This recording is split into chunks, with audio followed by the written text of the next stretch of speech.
Tatlong pangunahing hadlang sa pagpapala ng Diyos. Una, hindi pinagsisihang kasalanan. Ang Diyos ang pinagmumula ng lahat ng pagpapala. Ngunit ang kasalanan ay siyang naghihiwalay sa atin sa Diyos. Ang sabi nga sa Isaiah 59 verse 2, dahil sa kasalanan itinatago ng Diyos ang kanyang mukha at hindi kayo dininig. Pangalawa, kawalan ng pananampalataya. Ang pananampalataya ay parang isang kuryente na kumukonekta sa ating buhay sa kapangyarihan ng Diyos. At ang kawalan nito ay humahadlang sa atin na matanggap ang kanyang mga pangako.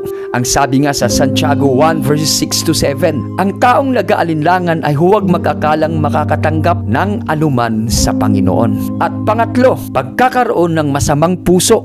Ang masamang puso ay lason na pumapatay sa ating espiritual na buhay. At ang sabi nga sa Hebreo 12 verse 15, ingatan ninyo na huwag magkaroon ng anumang uri ng kapaitan ang iyong puso, sapagkat ito ang makapagpapaligaw sa inyo. Mga kapatid, mas maigi kung aalisin natin ang mga hadlang na ito upang tayo ay lumago at mamunga ang biyaya ng Diyos na ibinigay sa atin ng libre sa pamamagitan ng ating Panginoong Hesukristo.